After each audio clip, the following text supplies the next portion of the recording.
So I want to say thanks to Chris for having this conversation with me, and thanks to everybody here. It's so nice to be back. I haven't been back for a while during the pandemic, so it's so nice to see all of you in person.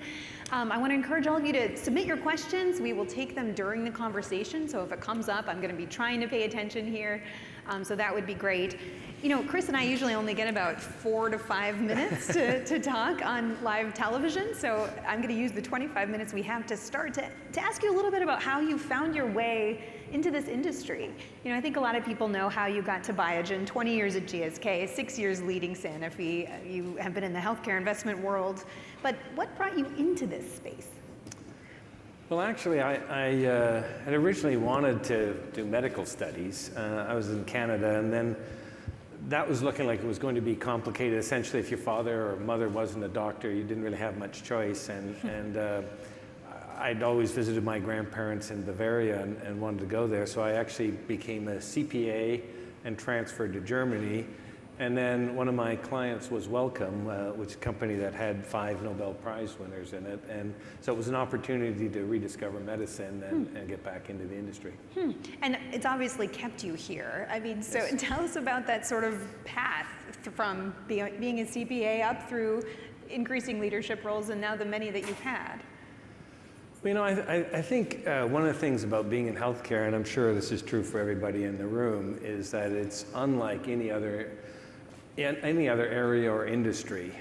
You know, you really see the impact of what you do firsthand with patients. When I started in this industry in the late 1980s, Tony Fauci was a rock star back then because the pandemic was HIV. And Wellcome had the first new medicine for HIV, AZT. And it was quite interesting because at that time, the pharmaceutical industry was always just in the background with the physicians, and the physicians obviously had that contact with the patients. And yet the patient community felt that medicines weren't advancing fast enough, and we used to call them activists. Now they're patient advocacy groups.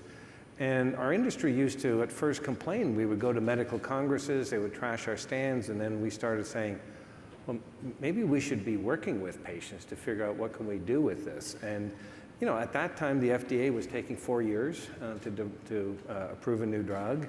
There was questions around pricing, there was questions around safety. Drugs were being approved after phase 2. There wasn't the scale up, so there was concerns around, you know, how could we produce more?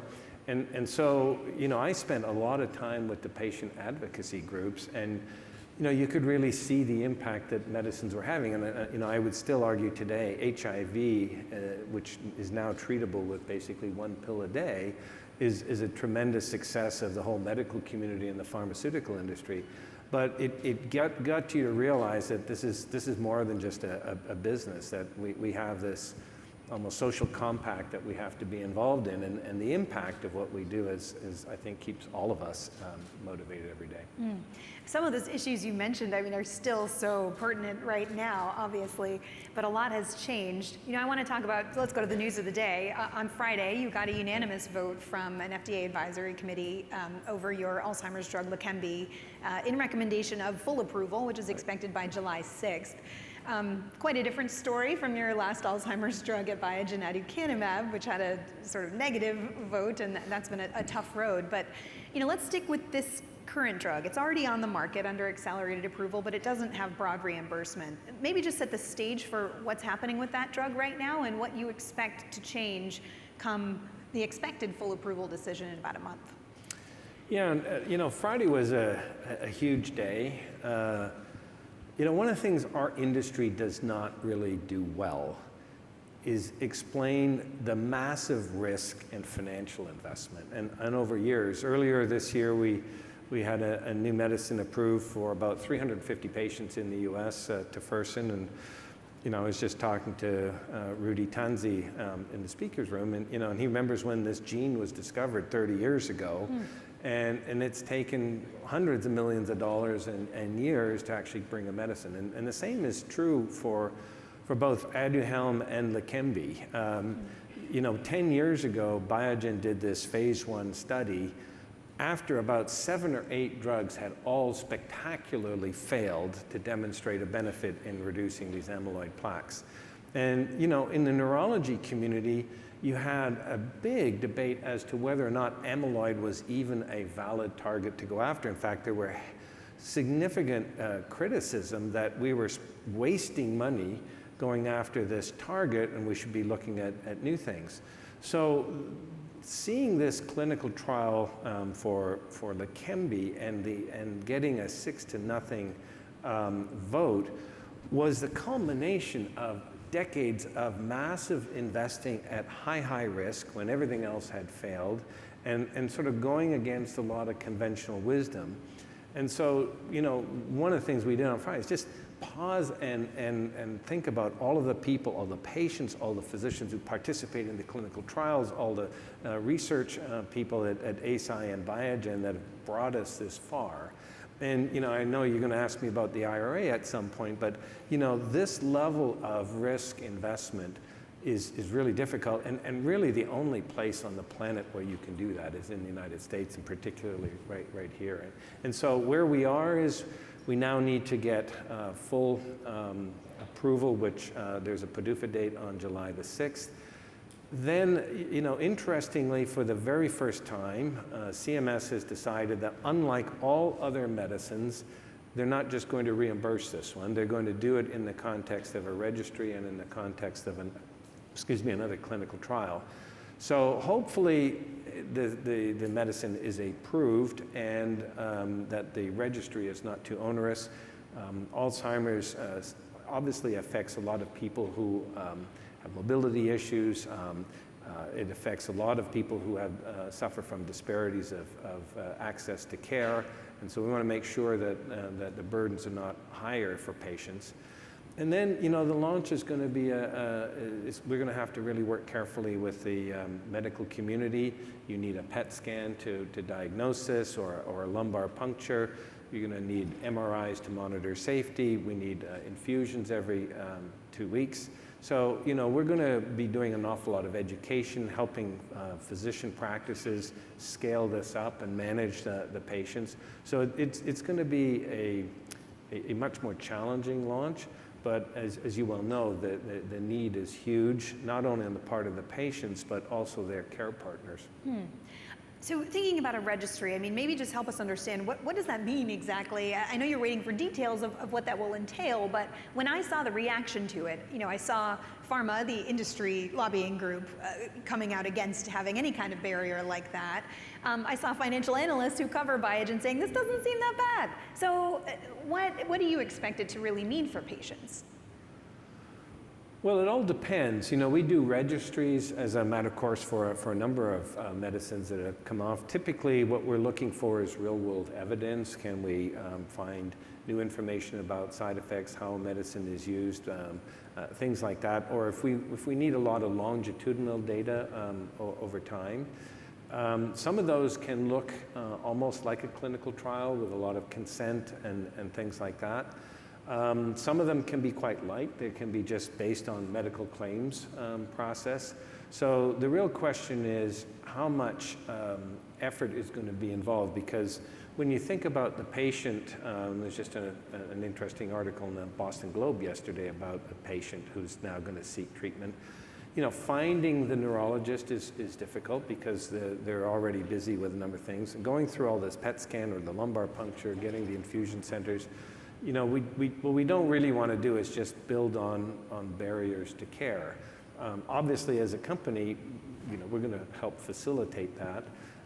And it does make sense to think about what comes next, because in a lot of ways what's really interesting about this, and I've only seen this is probably only the second or third time in 35 years of this business where you actually see you've got something completely brand new where nothing has existed. And my analogy is this, this big wall of a fortress, and we have been hitting this with rocks and cannonballs and everything else and made no progress. And this clinical trial is the first breach in that fortress wall. And now we're all going to pile in. There's going to be a lot more research done. But this is just the first time we've actually demonstrated that if you remove these amyloid plaques, that you actually have a correlative impact on cognition. Now, what happens if you go earlier, before too many neurons have died? What happens after treatment? You're going to have maintenance. Can you have other formulations? Can you have other modes of action? I think Alzheimer's is going to develop into a significant area. But the biggest barrier to innovation has been this wall. Now we're finally pierced that. And that's why I think we really want to, the best real world evidence is to put this medicine in the hands of physicians and let them get the experience with their patients. So the price, $26,500 on average per year.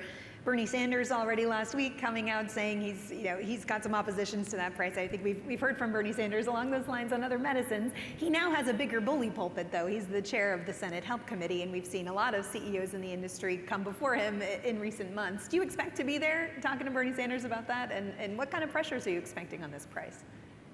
It wouldn't be the first time. I think this is one of the other things that is so difficult for our industry is pricing. If you actually look at companies like Pfizer or Merck, their stock trades at less of a multiple than the average of the stock market. So it's not like pharma companies are more profitable than the average company out there. In fact, we're actually less profitable. That's why our stock trades at a lower level. And yet, prices seem really high. And a lot of that goes back to the tens of billions every year that have to go into finding medicines. And so many fail. I spent 7 years as a venture investor, and you really see the heartbreak of a lot of companies that work for 10 years and then turn over the wrong card and they fail. In fact, after 35 years, I say, we're actually in the business of failing, but every now and then we succeed. And so, the ones that win essentially are subsidizing all of the products that don't make it in this world.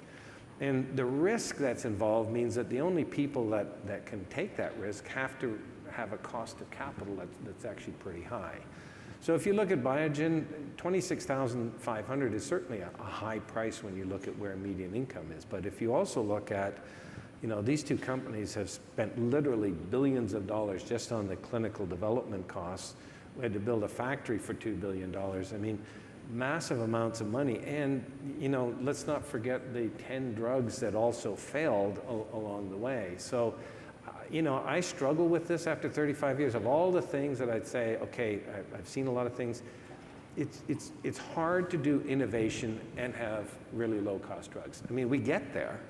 If you look at, I remember in the days when people used to complain about the price of Lipitor. Well, nobody complains about the price of Lipitor anymore. I mean, you can buy a 30-day supply at Walmart for $4. And that's kind of the process that we go through, that you need this patent-protected period to get the return on investment. But then, there are something like 4,000 medicines out there. Maybe 10% of those are patent protected, but the other 90% are all available at lower costs. And now we even have biosimilars coming for large products like Humira. So it's unfortunately just a complicated thing, and you're in the media, you know how hard it is to try to get really complex ideas across in a short period of time. But if anybody has any ideas about how we could make this cheaper, I'd be all ears. Well, I've got more questions for you about your pipeline, but I feel like this is a good segue into the Inflation Reduction Act conversation. We saw Merck last week come out with a pretty fiery lawsuit, calling it tantamount to extortion, and trying to, challenge the drug pricing provisions that we've seen. I think you said at Bio last week that you are considering a lawsuit yourself. How far along is Biogen on that?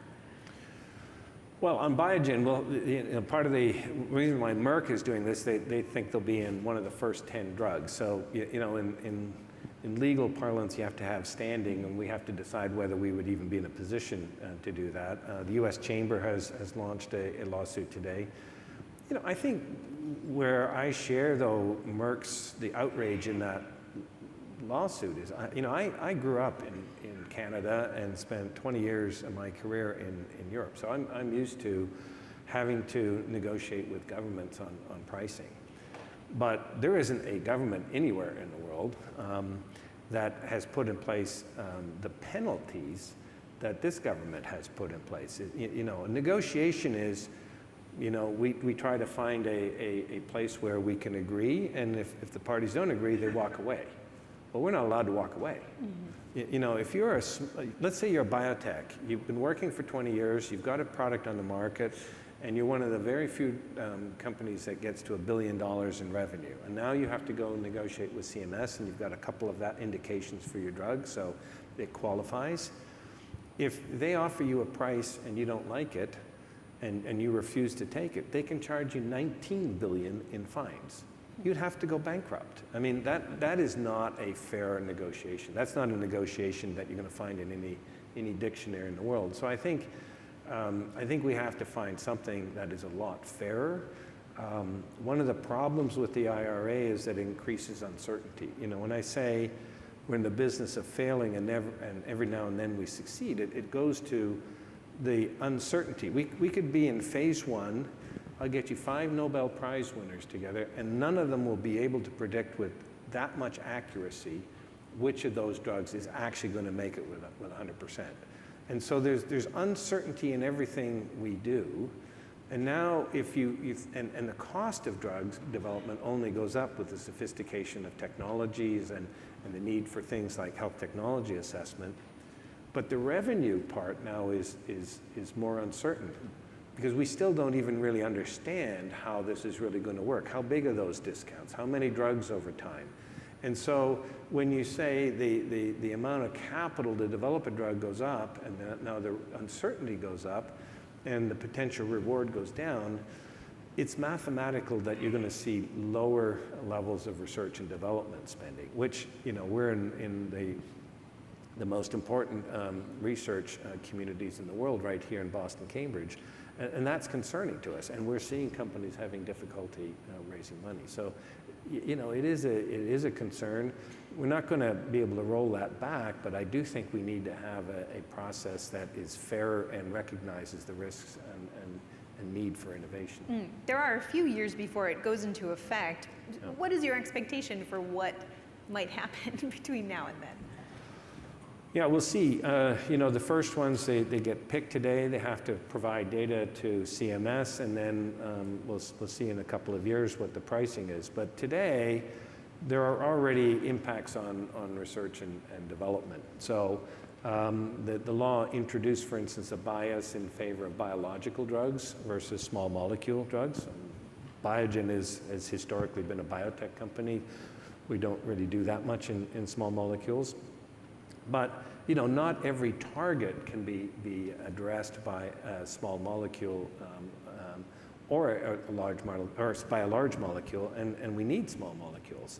And yet you're seeing companies hesitate to continue to develop them because you only have 9 years, so we have less exclusivity than a patent period. Then there's also been a habit because of the risk. We often sometimes will go, this particularly happens in oncology, for example, where we might find a small indication, see if the product works, and then we gain the confidence to be able to invest more significantly. That would give you multiple indications and potentially cause you a problem because the indication that is larger in size comes later and you have less time to exploit it. So you're going to have to put that up front to be able to get the full amount of 12 years. I can tell you that there are companies who are looking at, we've got an indication, we're going, should we actually develop another indication for the same molecule or develop a new molecule? And I think there is actually a social benefit to having a drug whose safety profile we know, and we add an indication to a drug like that, and we get it to a patient faster rather than going back to the drawing board and going through 7 or 8 years of preclinical study and another 6 or 7 of clinical study.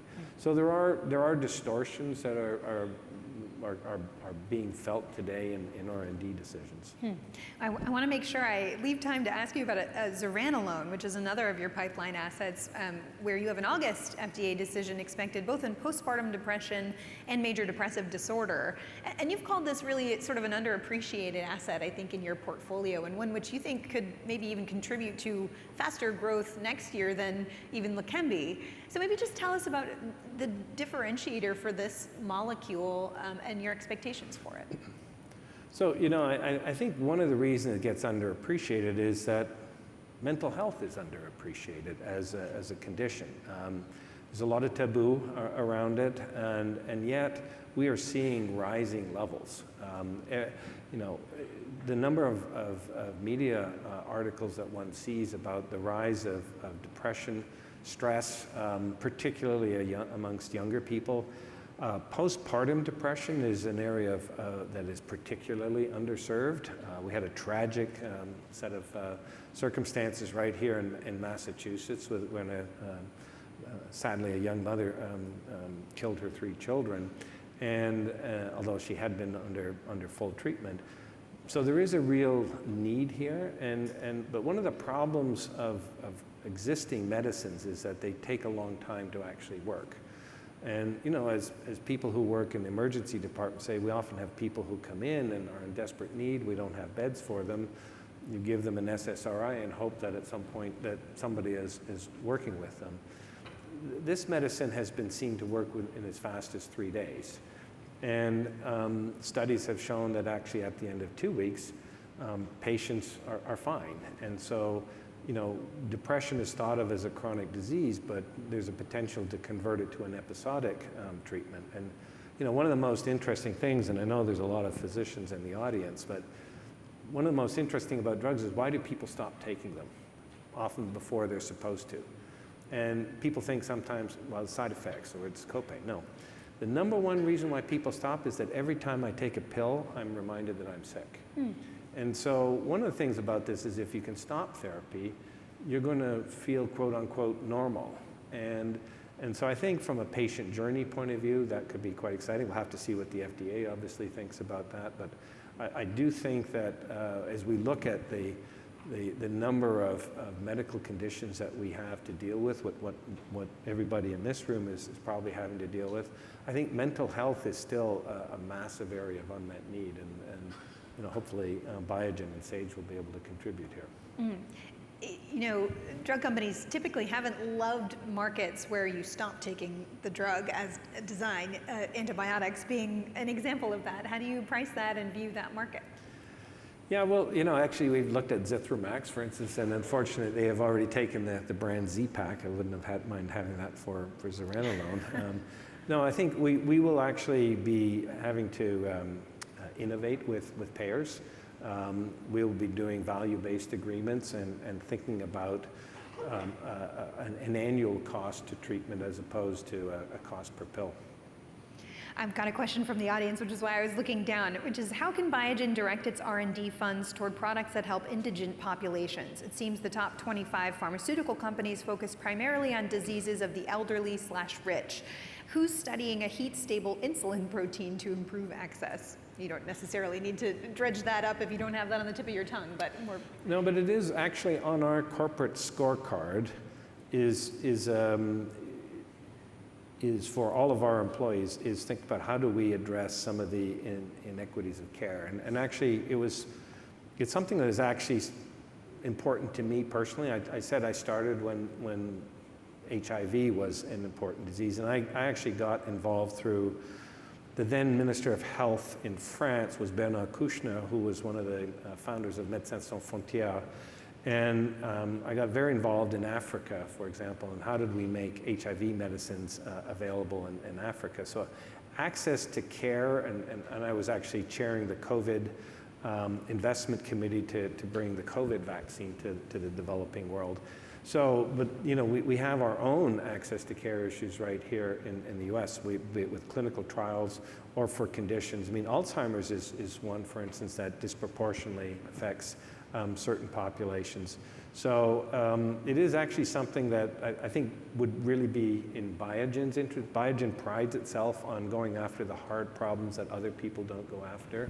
So I will be taking guidance from the medical community. We don't do anything with insulin, but I think it's a legitimate question, and it's something that, as I say, is near and dear to me. Well, we're just about out of time. I know some folks wouldn't forgive me if I didn't ask you, you're shopping right now, you're redesigning the company, I think you've said.